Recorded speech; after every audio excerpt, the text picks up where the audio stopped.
Dan kalau ada yang saya ingin sampaikan lebih kepada mari kembali memperbaharui niat. Mari kembali memperbaiki niat. Mari kembali memperbaguskan niat. Mari kembali memperbaiki niat-niat kita. Kenapa gitu? Sebab seperti yang disampaikan baginda Nabi Muhammad, innamal a'malu binniyat. Segala perbuatan tuh sesuai dengan niatnya. Termasuk atau bahkan yang utamanya adalah niat hidupmu mau buat apa. Di bulan-bulan Maulid ini saya ingin mengingatkan diri saya sebelum kepada yang lain-lain untuk kembali meluruskan niat-niat kita di sisa hidup kita itu mau buat apa gitu. Karena ternyata teman-teman, apapun yang kita lakukan, semuanya itu tergantung dari niatnya. Dan juga ternyata bukan hanya kita yang dapat berkah atas niat baik kita, akan tetapi bahkan sampai ke anak cucu keturunan. Saya teringat sebuah kisah tentang seorang raja dari kabilah Tabaiyah, namanya Tabban As'ad. Dari niannya Tabaiyah ya,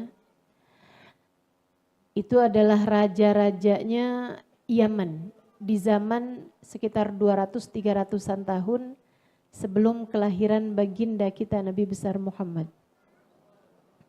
Ada raja besar dari Yaman namanya Tabban As'ad. Satu waktu beliau mengadakan safari perjalanan keliling-keliling negara. Berbagai negara dikunjungin. Sebagai seorang raja besar yang punya daerah kekuasaan yang sangat besar, dia merasa layak dimuliakan dimanapun saja dia berada. Dan memang tiap kali berkunjung ke sebuah negara, dia selalu dimuliakan. Disajikan jamuan-jamuan, disiapkan tempat-tempat tinggal, bahkan dibacakan puisi-puisi, pujian, bahkan disampaikan tari-tarian daerah setempat, lagu-lagu daerah setempat, kan seperti itu apabila raja-raja berkunjung. Kecuali ketika dia sampai di Mekah. Ketika dia sampai di Mekah, tidak ada sambutan, tidak ada jamuan,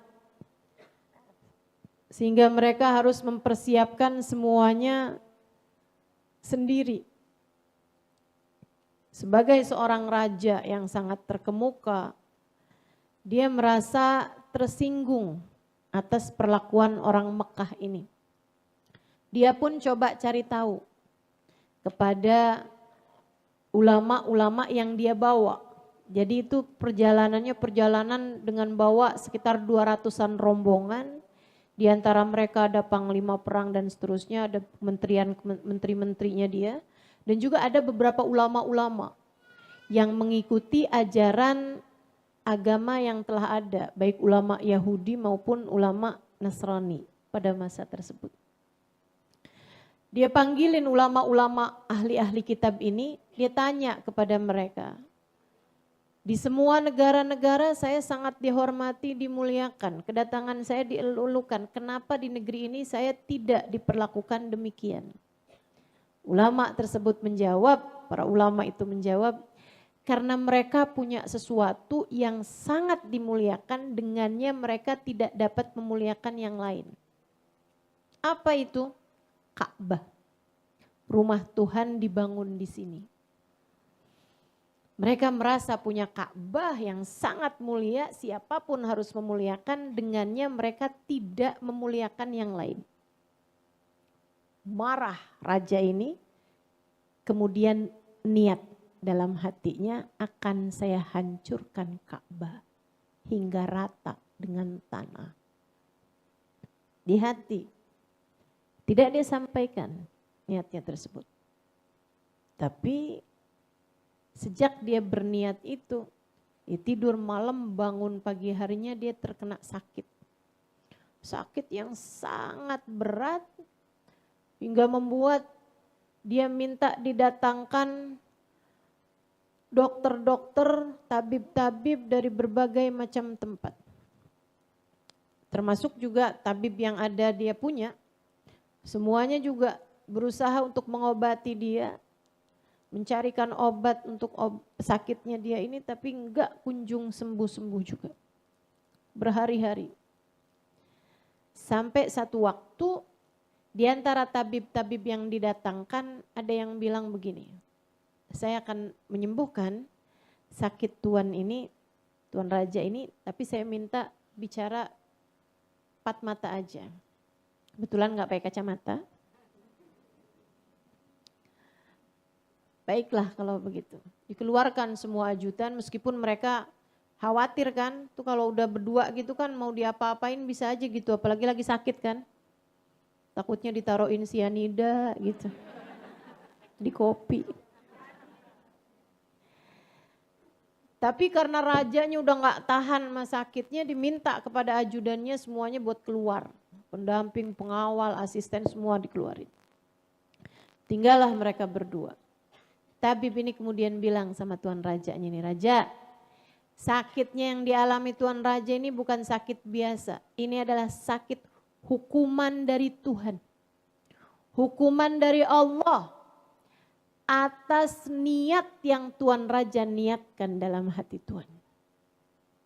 Saya nggak tahu itu apa, tapi silahkan Tuan bertaubat atas apa yang Tuan niatkan, dengannya saya yakin Tuhan akan memaafkanmu.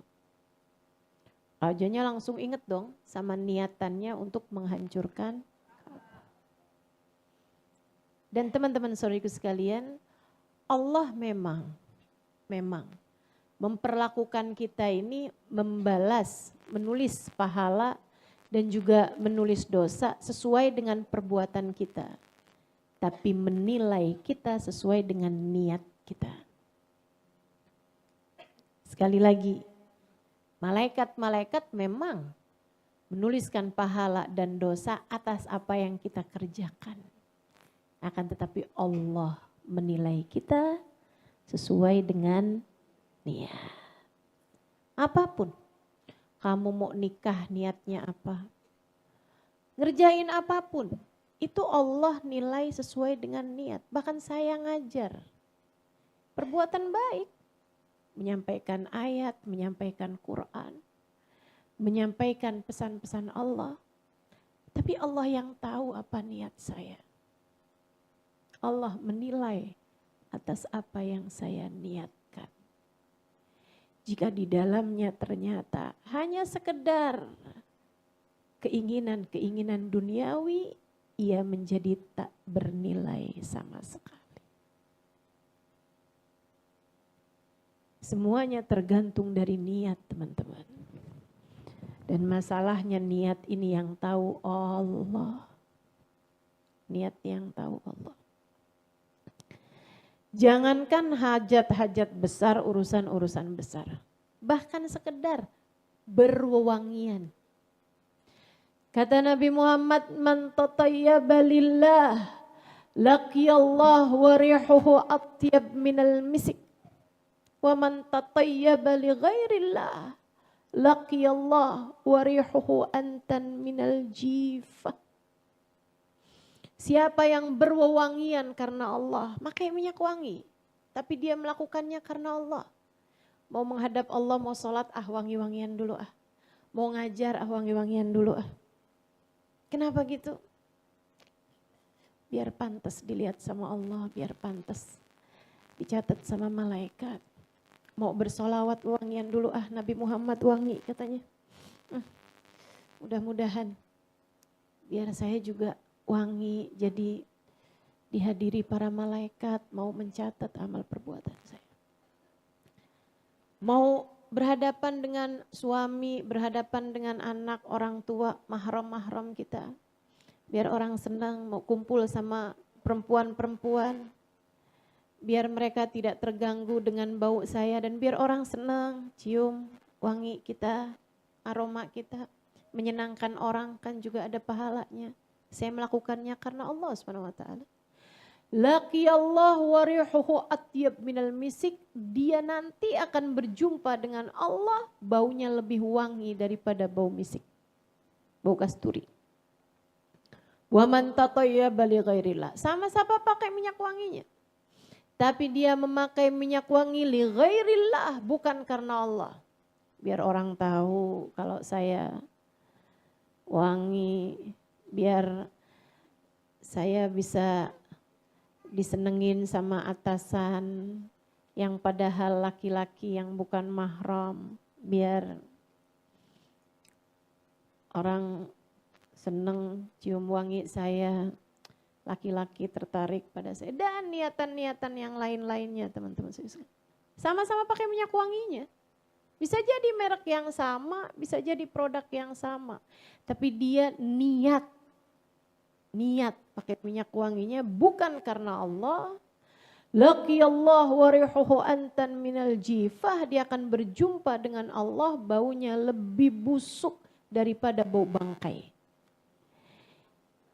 Sama perbuatannya, tapi beda nilainya karena beda di niat. Beda di niat. Makanya nih, hati-hati sama niat hidup. Hati-hati mengerjain sesuatu, niatnya membuat apa. Hadir di majelis ini, sama-sama duduknya. Sama-sama duduknya. Tapi apakah sama nilaimu di sisi Allah? Salah satu bedanya adalah karena niat. Niat. Saudaraku sekalian yang saya muliakan, sang raja ini begitu dengar kayak begitu, dibilang astagfirullah, astagfirullah. Diminta ampun sama Allah. Diminta ampun pada Allah SWT. Dia bertaubat kepada Allah. Dia bilang sama tabib tersebut, saya memang punya niat. Dia cerita, di berbagai macam negara dia disambut sedemikian rupa, tapi di Mekah ini dia tidak disambut sama sekali. Akhirnya dia berniat untuk menghancurkan Ka'bah, karena Ka'bah itulah penyebab orang-orang Mekah tidak bisa memuliakan dirinya. Dia ngerasa, ini penyakit nih berarti nih Ka'bah nih. Nanti nih orang Mekah nih gara-gara ada Ka'bah gak bisa muliain raja-raja yang lain, gak bisa muliain presiden, gak bisa muliain orang-orang terhormat dari berbagai macam negara. Bisa jadi penyebab Mekah nih akhirnya diperangin. Nah, mendingan daripada gitu Ka'bahnya aja dihancurkan kalau mau berpikir secara pembenaran-pembenaran. Tapi dari kejadian bahwa dia dikasih sakit, dia kemudian tahu bahwa niatnya tersebut adalah niat yang buruk, niat yang tidak diridhoi Allah Subhanahu wa taala. Dia pun segera bertaubat. Atas hal tersebut dia bahkan berniat, saya akan memberikan kiswah Ka'bah, akan memberi bajunya Ka'bah dengan kain sutra yang sangat indah. Dia inilah kabarnya orang pertama yang memberi kiswahnya Ka'bah, Tabban As'ad namanya. Saudara sekalian, begitu dia berniat, ganti niatnya, gak ada yang dia lakukan. Akan tetapi dia merubah niatnya. Begitu dia merubah niatnya, Allah segera memberikan kesembuhan padanya. Betapa sangat ngaruhnya niat dalam kehidupan kita. Maka Bu, mau ngawinin anak, tuh niatnya mesti benar. Jangan cuma sekedar ngurangin beban keluarga. Jangan cuman sekedar mumpung ada yang lamar anak saya, alhamdulillah orang kaya. Jangan begitu niatnya. Kalau udah niatnya jelek tuh liatin aja nanti. Jelek semua. Kenapa gitu? Karena Allah menilai sekali lagi dari innamal a'malu binniyat, kata Nabi, wa innama likulli imri'in ma nawa. Setiap orang hanya akan diberi sesuai dengan niatnya. Kamu hanya akan diberi sesuai dengan niatmu. Saya hanya akan diberi sesuai dengan niat saya. Kita semua nih Dikasih sama Allah tuh nilai apakah kita dicinta, apakah kita dimurka, apakah kita disayang, apakah kita dibenci, apakah kita diperhatikan, apakah kita dicuekin sama Allah Subhanahu wa taala. Semuanya tergantung dari niat-niatan yang ada di dalam hati kita. Kamu mau nyari apa dalam hidup? Ini yang harus kita pertanyakan. Hidupmu nih, sisa hidupmu nih, yang entah sisa berapa tahun ini teman-teman. Bahkan mungkin ada di antara kita yang hidupnya sisa berapa bulan. Wallahu a'lam. Tapi yang pasti berapapun aja sisa umurmu yang tersisa, tanyakan kepada dirimu, kamu hidup untuk apa? Karena nilaimu sekali lagi hanya akan Allah berikan sesuai dengan niatanmu itu. Pastikan niatmu dalam hidup lillah wali rasulih, untuk Allah dan untuk kekasihnya baginda Nabi besar Muhammad. Teman-teman sekalian saya muliakan, akhirnya nih si Tabban As'ad ini memutuskan untuk udah sembuh, udah sehat, dia beri kiswahnya Ka'bah, ya. Dia kemudian melanjutkan perjalanan. Nah, mau pulang ke Yaman itu juga dia singgah di Yathrib. Kita tahu Yathrib ini adalah Madinah sekarang ini ya. Niyatuhu saluhat a'maluhu la mahala. Orang kalau niatnya bagus, pasti amal perbuatannya bakal bagus. Wa man sa'at niyatuhu sa'at a'maluhu la mahalah wa in kanat fi suratihi hasanah. Kata beliau, siapa yang jelek niatnya, bakalan jelek pula perbuatannya walaupun kelihatannya bagus. Jadi orang sedekah, tapi sedekahnya enggak lillah. Itu pasti bakalan jelek tuh sedekahnya. Lihatin aja. Pasti ada aja hal-hal yang tidak baik dalam sedekahnya tersebut karena niatnya tidak lillah. Makanya kalau ada sesuatu hal kok jadinya nggak bagus, saya tahu nih, ini ada yang nggak bagus nih di niat saya nih. Karena kalau niatnya bagus pasti bagus dah. Kalau ada jadinya jelek, pasti karena niatnya nih ada yang kurang bagus. Apa nih yang kurang bagus? Benerin dulu niatnya, insya Allah semuanya bakalan jadi bagus. Rombongan Tabban As'ad mau pulang ke Yaman lewatin Yathrib. Mereka pun singgah di Yathrib beberapa hari, dan kalau Yathrib sebagaimana daerah-daerah yang lain disambut, dijamu gitu kan. Diberikan tempat yang layak gitu. Seneng. Rajanya seneng, pasukannya semuanya seneng. Sampai sesudah beberapa hari mereka tinggal di Yathrib, kemudian raja pun memutuskan buat pulang. Raja bilang, besok kita pulang. Beberapa ulama besoknya mau pulang, malam harinya tuh dibilang, Tuan, kita besok gak ikutan pulang. Oh, kenapa gitu? Udah ketemu calon istri di sini apa gimana nih? Kok nggak mau pada pulang? Saya dan beberapa orang lah disebutkan, beberapa belas orang gitu, nggak mau pulang. Oh kenapa? Dan yang minta untuk tetap di situ tuh ulama-ulamanya, orang-orang ahli kitab yang bisa baca gitu. Di zaman itu orang bisa baca itu langka sekali, dan orang yang ulama ya, menyembah Allah Subhanahu wa taala, mengikuti ajaran nabi-nabi yang sebelumnya. Kenapa kalian gak ikutan pulang? Kita berangkat bersama, mestinya kita pulang bersama. Saya gak akan izinkan kecuali kalian memberi alasan yang masuk di akal saya dan bisa saya terima. Para ulama tersebut menjawab, Tuan, di negeri ini kalau kami baca-baca dari kitab-kitab yang terdahulu, kami baca-baca, akan jadi tempat hijrahnya Nabi akhiruz zaman. Yathrib ini akan jadi tempat hijrahnya Nabi akhiruz zaman. Kami kepengen tinggal di sini biar nanti ketika Nabi akhir zaman itu hijrah kemari, anak cucu kami yang akan menyambutnya. Niat. Itu tadi yang saya bilang ya. Niat itu, niat baik tuh ngasih manfaat bukan hanya ke diri sendiri teman-teman.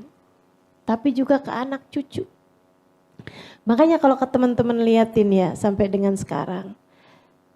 Anaknya ulama tuh ya soleh-solehah gitu.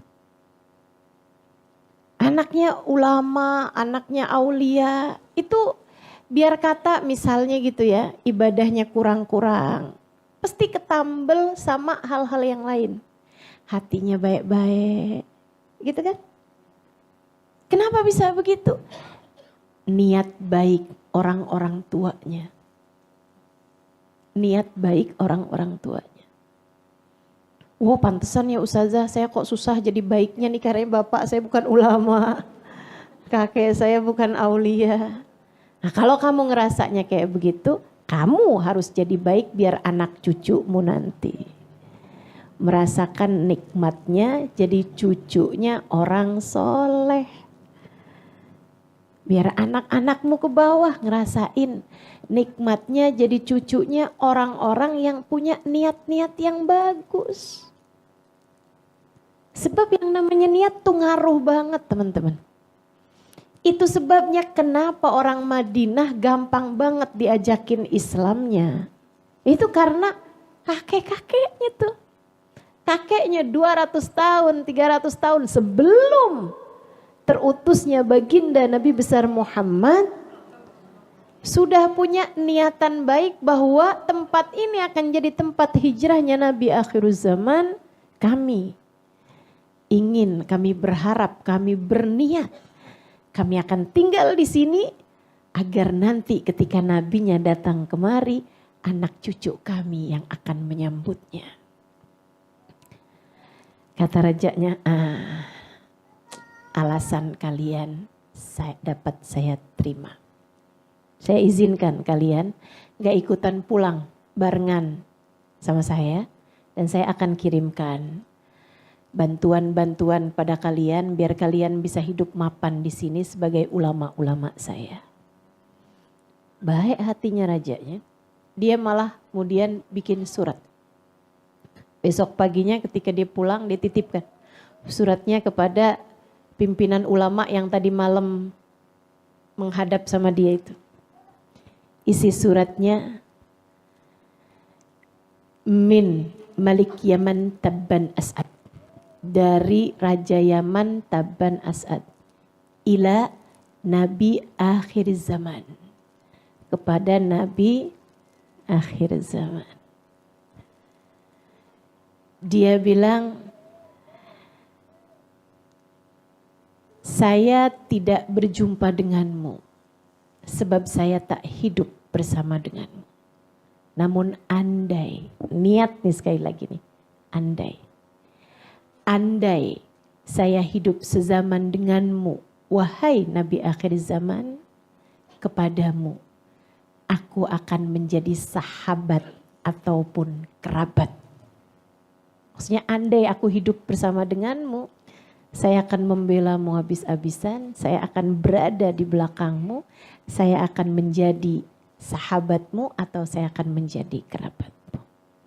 Gulung surat itu disampaikan kepada pimpinan ulama yang dia tinggalkan.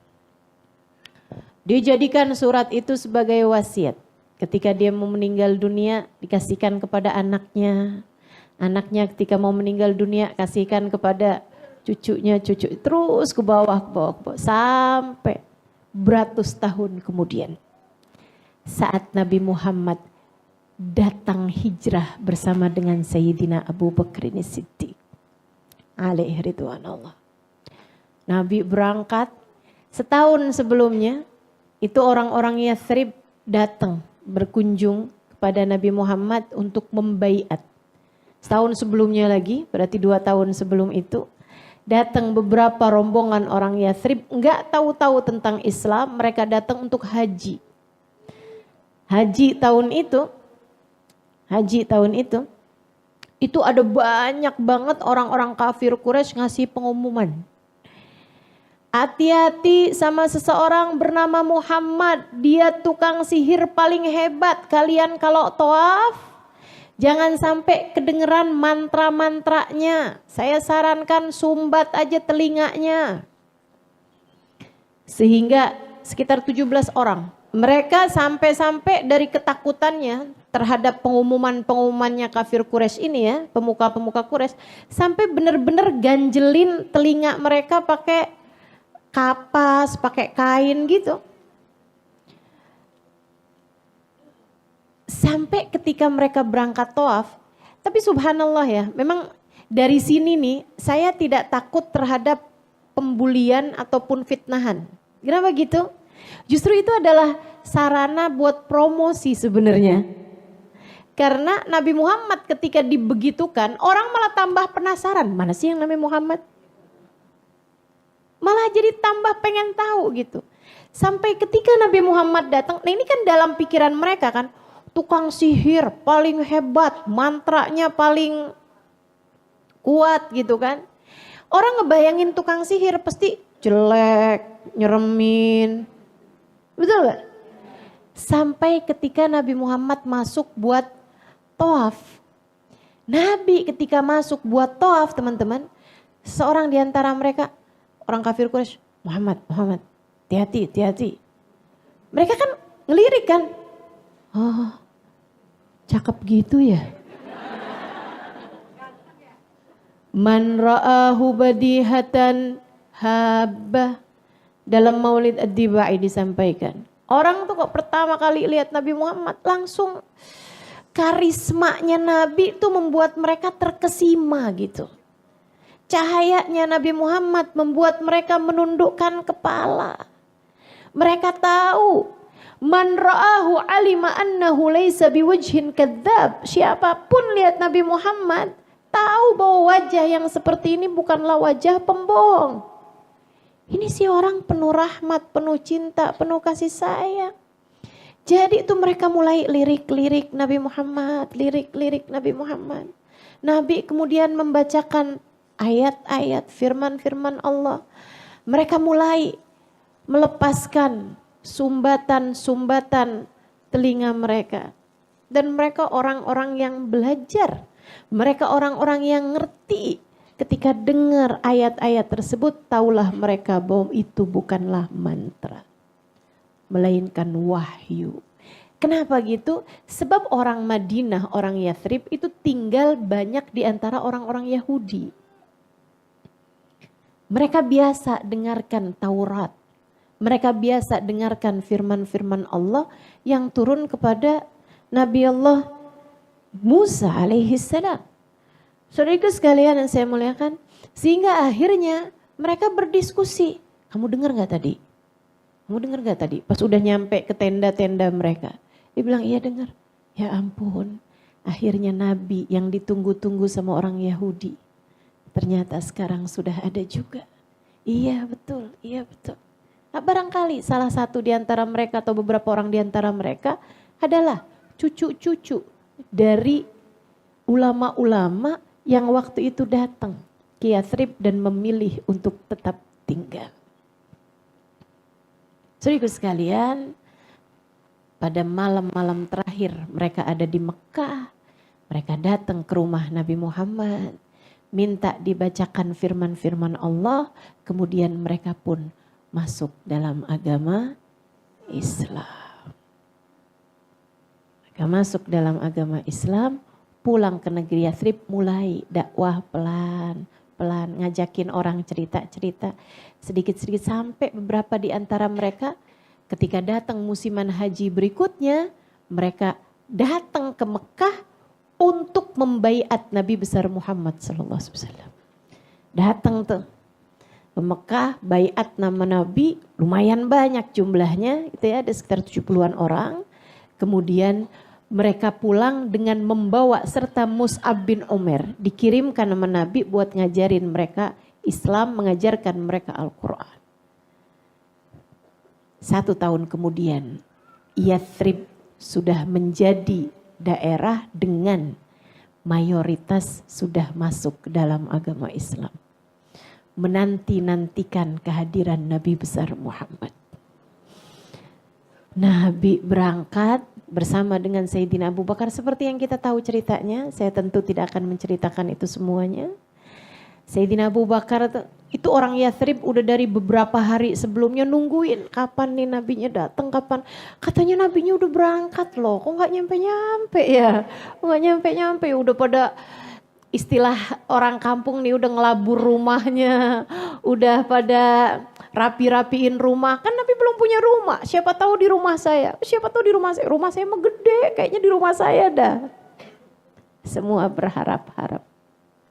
Sampai ketika Nabi Muhammadnya beneran datang, itu mereka semuanya keluar dari rumah, mereka menyambut baginda kita Nabi besar Muhammad sallallahu alaihi wasallam. Anak-anak, perempuan-perempuan, mereka udah dari beberapa hari sebelumnya mempersiapkan lagu-lagu, mempersiapkan syair-syair menyambut kehadiran baginda kita Nabi besar Muhammad sallallahu alaihi wasallam. Mereka kebanyakannya belum pernah lihat dong Nabi Muhammad. Karenanya Sayyidina Abu Bakar, waduh gimana nih? Ini kan kita berdua nih, orang belum tahu siapa yang Nabi Muhammad. Sama Sayyidina Abu Bakar, Nabi Muhammadnya ditutupin kain surbannya Sayyidina Abu Bakar. Biar jadi kayak pengantin. Gitu kan? Sampai ketika udah masuk, di antara orang-orang semuanya nih, masuk kotaknya udah ada di antara mereka, tengah-tengah mereka, dibukalah tudung tersebut, taulah mereka. Itulah Nabi besar Muhammad sallallahu alaihi wasallam. Masya Allah. Mereka bergemuruh mengumandangkan ucapan selamat datang. Syairnya ditulis sama seorang perempuan. Saya rasa ini adalah syairan yang paling terkenal sampai dengan sekarang. Kenapa bisa begitu terkenal sampai dengan sekarang? Pasti karena bagusnya niat ketika menuliskan syair-syair tersebut. Begitu datang Nabi Muhammad, perempuan, laki-laki semuanya bergemuruh.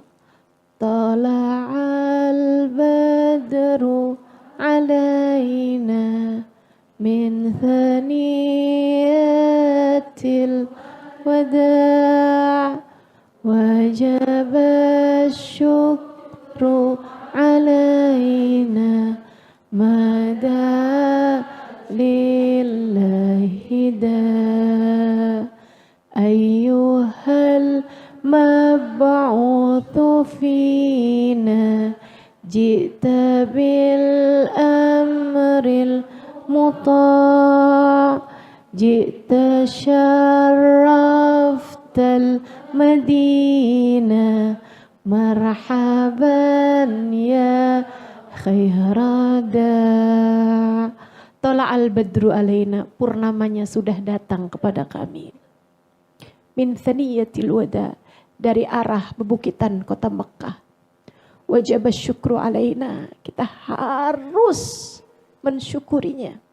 Mada alillahi da, sebab dia akan mengajak kita ke jalan Allah. Ayyuhal mab'uthu fina, wahai yang terutus kepada kami. Ji'ta bil amril muta, engkau datang membawa syariat yang siap akan kami patuhi. Niat lagi tuh. Nabinya baru datang, tapi kami akan siap taat kepadamu wahai Rasulullah. Kami berniat taat padamu. Ji'ta syarraftal Madinah. Engkau datang memuliakan kota kami ini. Dari situ tuh awal mula disebut Yathrib dengan nama Madinah. Madinah. Sejak itu orang bilang, saya mau ke kota. Kota apa? Kotanya Nabi Muhammad sallallahu alaihi wasallam. Ji'ta syarraftal Madinah marhaban ya khairada. Selamat datang wahai seindah-indah penyeru kepada kebaikan. Saudaraku sekalian, masuk Nabi Muhammad. Tiap kali lewat nih, ya Rasulullah, di rumah kami wahai Rasul, silakan ke rumah kami wahai Rasul. Tafadhalu indana Rasulullah. Silakan ke rumah kami wahai Rasulullah. Engkau kan belum ada rumah Rasul. Rumah saya besar Rasulullah, rumah saya udah saya bagus-bagusin Rasul. Semua orang pada berharap-harap Nabi Muhammad akan datang dan tinggal di rumah dia. Nabi kemudian bilang, kata Nabi Muhammad, khallu sabilaha fa innaha ma'murah. Ini indah banget sih menurut saya. Kata Nabi Muhammad, khallu sabilaha fa innaha ma'murah. Biarkan jalan unta saya, dia diperintah oleh Allah akan berhenti di mana. Unta loh ini, unta loh. Tapi masalahnya bukan untanya, masalahnya siapa yang ada di atas unta. Untanya siapa? Kamu orang, saya juga. Masalahnya bukan pada kamu siapa, tapi masalahnya kamu hidupnya buat apa? Di hatimu ada siapa?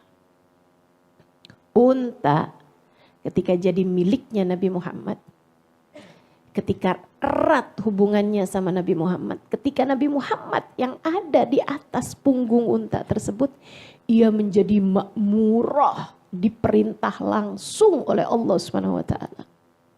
Kamu kalau dalam hatimu ada Nabi Muhammad, dirimu akan menjadi seseorang yang dipandang oleh Allah, menjadi seseorang yang makmurah minallah, diperintah oleh Allah Subhanahu wa taala. Kamu jadi tahu harus berbuat apa.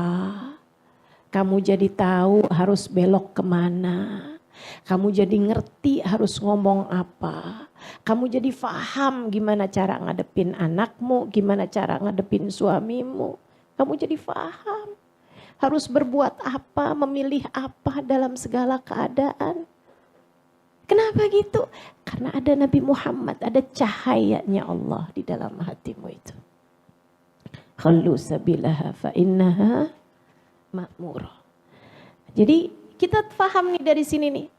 Kenapa ya saya sering bingung dalam kehidupan? Gak ada Nabi Muhammad dalam hatimu sepertinya. Kurang cahaya dalam hatimu. Cahayanya dapatnya di mana? Cahaya Allah, bagindamu Nabi besar Muhammad. Begitu ada cahaya Allah dalam hatimu, kamu gak akan bingung-bingung lagi. Kamu tahu harus apa, harus gimana, harus bicara apa, kapan harus diam, kapan harus bicara. Udah bukan dari hawa nafsumu lagi, bahkan bukan dari ilmumu lagi, akan tetapi dari cahaya Allah. Dan cahaya mana yang lebih terang dari cahaya Allah? Benerin niat, pastikan ada Nabi Muhammad dalam hatimu. Bener dah pasti hidupnya. Dah pasti bener hidupnya. Akhirnya sejak Nabi Muhammad bilang khallu sabilaha fa innaha ma'murah, udah gak ada lagi dah yang mempersilahkan Nabi untuk ke rumah saya aja Rasul, ini rumah saya Rasul, gak ada lagi. Tinggal sekarang deg-degan. Tiap Nabi Muhammad lewat depan rumahnya, ya Allah mudah-mudahan untanya berhenti nih, untanya berhenti. Pas lewat, ya sebelahnya nih, rumah saya berhenti 1, 2, 3, 4, 5. Ya nggak berhenti, lewat lagi. Sampai ketika lewat rumahnya Abu Ayyub Al-Ansari. Ketika lewat rumahnya Abu Ayyub Al-Ansari, malah Abu Ayyub pikirnya kayak begini, nggak mungkin berhenti di rumah saya. Kenapa gitu? Saya punya banyak anak kecil. Rumah saya juga gak seberapa besar. Lagi pula siapa saya? Sampai Nabi Muhammad mau berhenti di rumah saya. Kabarnya ketika Allah melihat ketawaduan hati Abu Ayyub. Man tawadhu rafa'ahullah. Siapa yang tawadu, Allah menaikkannya di sisinya. Ketika Allah lihat hati Abu Ayyub merasa diri bukan sesiapa, Allah kemudian memberhentikan untanya Nabi besar Muhammad SAW. Abu Ayyubnya begitu ngelihat Nabi Muhammad berhenti, bingung dia.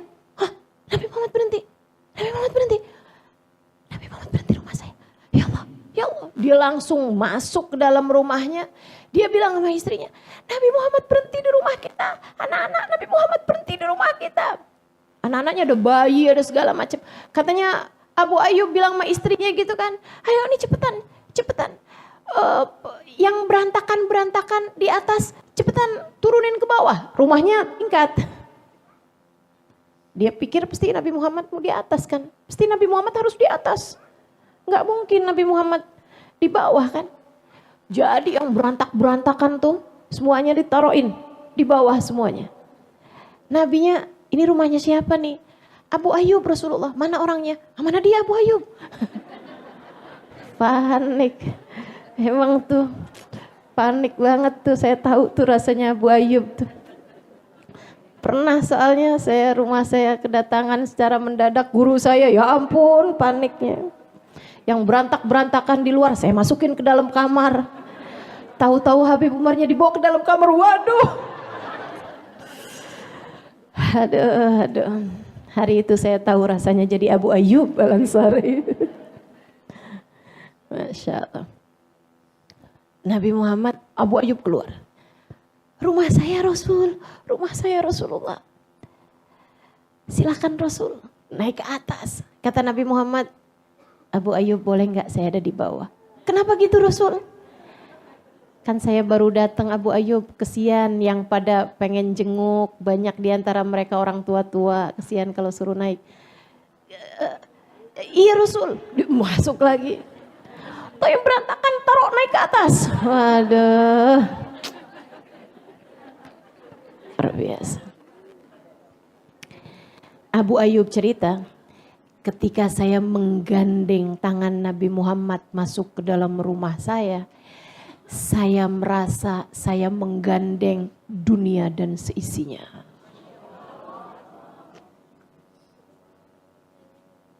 Masya Allah. Bawa tuh Nabi Muhammad. Persilahkan bawa masuk dalam kamar. Nabi Muhammad tinggal di sana tahu berapa lama? 6 bulan. Habis 6 bulan tinggal di rumah Abu Ayyub. Pertamanya Abu Ayyub di atas kan. Itu Abu Ayyub anaknya kan masih kecil-kecil. Meeting dulu hari pertama. Di bawah kita Nabi Muhammad, nak. Jangan ada yang suaranya keras. Jangan ada yang numpahin apa-apa. Kalau jalan hati-hati dan kalau jalan di pinggiran aja. Jangan sampai kalian jalan di bawah kalian Nabi Muhammad. Nanti kamu gak sopan.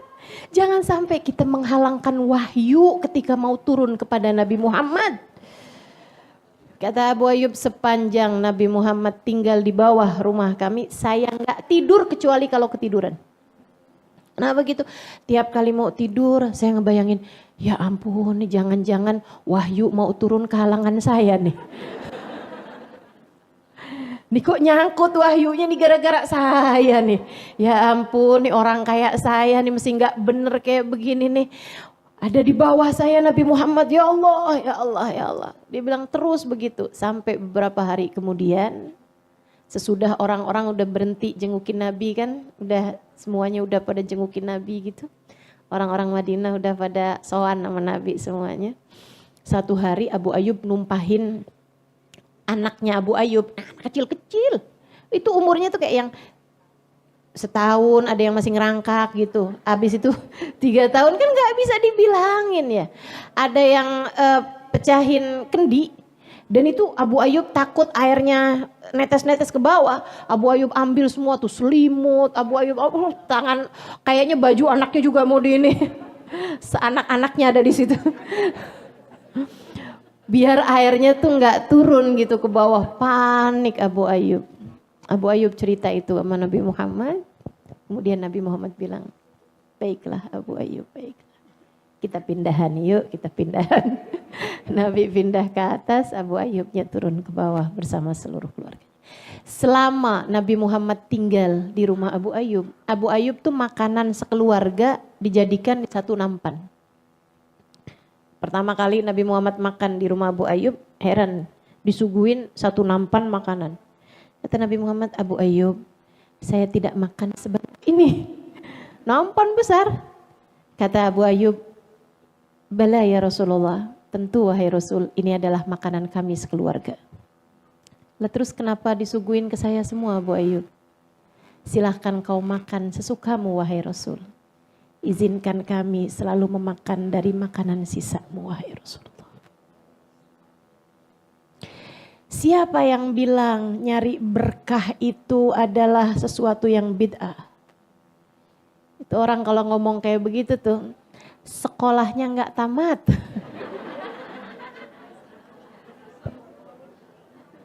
Kayaknya dia DO itu ya.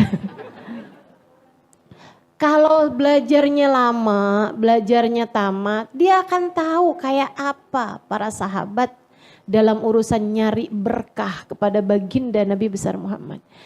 Dan itu tuh bahkan bukan sesuatu hal yang harus diajarin. Abu Ayyub gak belajar loh teman-teman. Abu Ayyub gak belajar, gak ada gitu Mus'ab bin Umair bilangin gitu. Nanti ya siapapun aja yang rumahnya ketempatan Nabi, kalau makan tuh dijadiin satu nampan. Gak ada yang ngajarin. Gak ada yang ngajarin. Nanti siapapun yang rumahnya ditempatin sama Nabi, jalannya di pinggiran aja. Biar jangan sampai menghalangi wahyu turun. Gak ada yang ngajarin. Tapi hati yang cinta, hati yang hormat, ngerti bagaimana cara menghormati orang lain. Hati yang penuh hormat, hati yang penuh cinta, paham ekspresi cinta. Biasa aja itu. Orang tuh kalau cinta, cintanya ditambah dengan hormat pasti bakal begitu. Pasti bakal begitu. Saudariku sekalian, jangankan makanan minuman bekasnya Nabi Muhammad. Bahkan minuman makanan bekasnya orang Islam. Bekasnya orang soleh. Kata Nabi Muhammad SAW, su'rul mu'min dawa. Bekas minumnya orang soleh itu adalah obat. Saya ingat zaman saya nyantri di Sarang, Pondok Pesantren Al-Anwar. Saya ingat dulu, saya satu-satunya syarifah di pesantren tersebut. Saya satu-satunya syarifah yang ada di pesantren tersebut. Tapi sejak saya dengar, jadi saya dikasih banyak kelonggaran. Termasuk diantaranya adalah untuk masuk ke rumahnya Mbah Mun, ke rumah dalam, kapanpun saya mau. Di saat santri-santri nggak bisa gitu. Jadi saya kalau ngantri, kepanjangan ngantrinya nih, saya masuk aja ke kamar tamu gitu. Untuk pakai kamar mandinya tamu. Memang diperkenankan oleh Kiai Haji Maimun Zubair dan oleh Bu Nyai dan semuanya gitu ya. Pokoknya Syarifah kamar mandi kesini aja, nggak usah ngantri. Kayak teman-teman yang lain. Syarifah kalau ada pengen makan apa, Syarifah masuk aja. Pokoknya gitu kan. Sedikit sekalian saya muliakan, dan yang sering saya lakukan adalah sesudah saya baca hadis su'rul mu'min dawa, bekas minumnya orang mukmin adalah obat.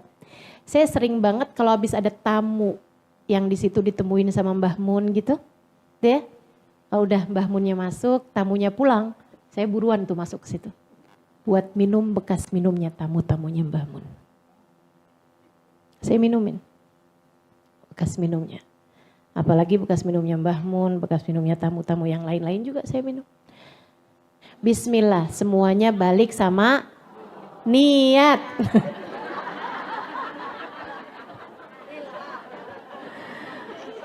Balik sama niat. Kamu niatnya buat apa gitu kan? Sebab Allah akan ngasih sesuai dengan niat. Ketika saya minum bekas minumnya tamu, teman-teman sekalian, saya niatnya mau nyari berkah.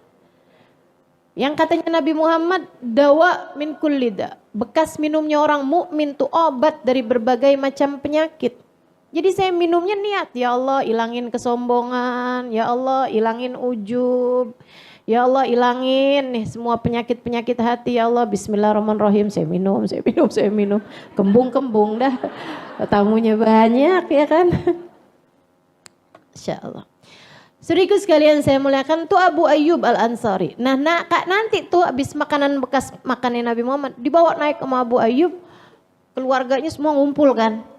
Itu mereka lagi baca doa mau makan tuh, itu matanya udah panjang, bukan nyari dagingnya yang paling gede yang mana, bukan. Tapi nyari di mana nih bekas tangannya Nabi Muhammad. Gitu habis selesai baca doa bismillahirrahmanirrahim, waduh langsung rebutan sama bekas tangannya Nabi Muhammad. Yang saya mau ceritakan, di hari pertama Nabi Muhammad sampai di rumah Abu Ayyub malam, ketika semua tamu-tamu sudah pulang, Nabi Muhammad sudah sendirian, Abu Ayyub datang membawa sebuah surat. Wahai Rasulullah, ini adalah surat yang dititipkan oleh ayah saya. Ayah saya mendapatinya dari kakeknya, dari ayahnya. Ayahnya mendapatinya dari ayahnya, dari ayahnya, dari ayahnya. Surat ini dititipkan kepada kakek kami yang pertama. Tinggal di kota Yathrib. Surat ini berasal dari Raja Yaman, Raja Tabban As'ad yang dititipkan kepada kakek kami. Ketika kakek kami memutuskan untuk tinggal di negeri ini, tidak mau pulang karena menunggumu wahai Rasulullah. Berharap anak cucunya yang menjadi orang-orang yang menyambutmu ketika datang ke tempat ini, dan saya adalah cucunya.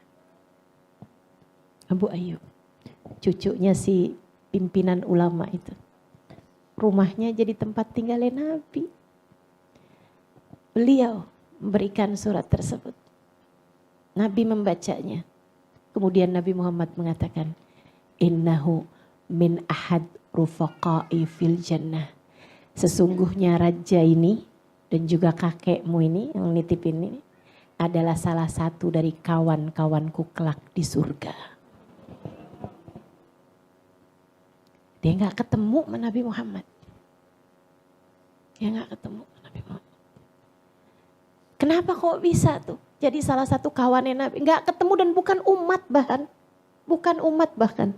Karena kan yang jadi umat kan sesudah Nabi Muhammad kan jadi umatnya. Ini bukan umat loh. Tapi bisa barengan kata Nabi Muhammad, dia akan menjadi salah satu dari kawanku di surga. Kenapa gitu? Niat. Andai aku hidup sezaman denganmu wahai Nabi Muhammad, aku akan memastikan bahwa diriku akan menjadi kerabat atau sahabat. Kan begitu bilangnya. Subhanallah. Yuk benerin niat. Benerin niat. Pastiin hidupmu nih di sisa hidupmu. Mau apa? Mau nyari apa? Saudaraku sekalian, yang nyari dunia banyak yang kecewa. Yang nyari dunia nih, udah banyak banget yang nyari dunia. Ujungnya apa? Ujungnya banyak kecewa, banyak susah, banyak menderita, banyak yang nyesel. Baru dunia sebelum akhirat. Kayak apa nyeselnya di akhirat? Ternyata dunia yang mereka usahakan gak jadi apa-apa. Yang nyari jabatan, banyak yang nyesel. Ya kan begitu? Dunia maupun akhirat. Makanya nih yang mesti diperbaiki nih niatnya nih, niatmu. Kalau Allah kemudian menempatkanmu pada sebuah jabatan, niatmu hati-hati, niatmu. Yang nyari cinta manusia, yang nyari popularitas, kita tahu apakah mereka akan berujung bahagia atau tidak. Kebanyakannya kecewa teman-teman saya sekalian. Karenanya lebih baik dah di sisa umurmu, pastikan kamu mengejar Allah. Mencari-cari ridhonya Allah. Mengejar Nabi Muhammad. Mencari-cari cintanya Nabi Muhammad. Gak akan pernah kecewa. Sebab ujungnya adalah surga. Sebab ujungnya adalah pertemuan dengan sang baginda Nabi besar Muhammad sallallahu alaihi wasallam. Dan itu menurut saya adalah jabatan tertinggi. Jika di hari ketika Nabi Muhammad memegang bendera, di hari ketika Nabi Muhammad menjadi pejabat tertinggi akhirat, liwa'ul hamd biyadi, miftahul jannah biyadi, kunci surga aku yang pegang kata Nabi. Jabatan apa yang lebih tinggi daripada itu teman-teman? Kunci surga aku yang pegang. Biyadi liwa'ul hamd, di tanganku ada bendera, bendera pujian namanya. Adam wa man dunahu tahta liwa'i yaumil qiyamah. Nabi Adam dan nabi-nabi yang sesudahnya hanya akan berada di belakang benderaku di hari akhirat nanti. Jabatan apa yang lebih tinggi daripada itu? Jika di hari itu kamu ada dalam rombongan, jika di hari itu kamu bahkan ada di saf-saf terdepan, bukankah itu adalah jabatan tertinggi yang Allah dapat berikan kepadamu? Sesusah apapun kamu di dunia, sesedih apapun hidupmu di dunia, jika ujungnya adalah berada di barisan terdepan dalam rombongan Nabi Muhammad, semuanya pantas untuk kamu lakukan. Itu harga yang worth it, teman-teman saudara sekalian. Itu adalah harga yang pantas untuk kamu bayar. Gak ada artinya kesedihanmu di dunia, kesusahanmu di dunia, pengorbananmu di dunia, perjuanganmu di dunia, jika ujungnya adalah kamu dapat melihat senyum indahnya Nabi besar Muhammad. Maka sisa hidupmu kejarlah Nabi Muhammad. Niatkan apapun yang kamu lakukan, niatkan apapun yang kamu lakukan buat bagindamu Nabi besar Muhammad, buat Allah subhanahu wa ta'ala, buat Islam, buat Islam. Rabbana zalamna anfusana wa illam taghfir lana wa tarhamna lanakunanna minal khasirin. Rabbana atina fid dunya hasanah fil akhirati hasanah wa qina adzabannar bifadli subhana rabbika rabbil izzati amma yasifun wa salamun alal mursalin walhamdulillahi rabbil alamin wa ila hadratin Nabi Muhammad sallallahu alaihi wasallam. Al-Fatihah. Alhamdulillahirabbil alamin. Iyyaka na'budu wa iyyaka nasta'in ihdinas siratal mustaqim siratal ladzina an'amta 'alaihim ghairil maghdubi 'alaihim waladdallin amin. Allahumma bihaqqil Fatihah bi hurmatil Fatihah barakatil Fatihah taftah lana abwabal khair tu'amilana mu'amalata ahlal khair takfina min jamil fitan wal mihan bu uswa dhair innaka wali kulli khair mutafaddil bi kulli khair bi rahmatika ya arhamar rahimin. Allahumma aslih lana niyatana, Allahumma aslih lana niyatana wa aslih biha a'malana birahmatika ya arhamar rahimin. Allahumma inna nas'aluka ziyadatan fid din, barakatan fil umur, wa sihhatan fil jasad, wa sa'atan fil rizki, wa taubatan qabla al maut, taubatan qabla al maut, taubatan qabla al maut, syahadatan 'indal maut, wa maghfiratan ba'dal maut, wa afwan indal hisab, wa amanan minal 'adzab, wa nasiban minal jannah, warzuqna an-nadhar ila wajhikal karim, warzuqna murafaqatan bin nabi sallallahu alaihi wasallam. Allahumma rzuqna hubbaka wa hubba man yuhibbuka wa hubba kulli amalin yuqarribuna ila hubbika waj'al hubbaka wa hubba nabiyyika ahabba ilaina mimma siwakuma. Allahumma rabbana atina fid dunya hasanah fil akhirati hasanah wa qina adzabannar bifadli subhana rabbika rabbil izzati amma yasifun wa salamun alal mursalin walhamdulillahi rabbil alamin. Mudah-mudahan bermanfaat. Kurang lebihnya mohon maaf. Billahi taufiq wal hidayah wal afu minkum. Wassalamualaikum warahmatullahi wabarakatuh.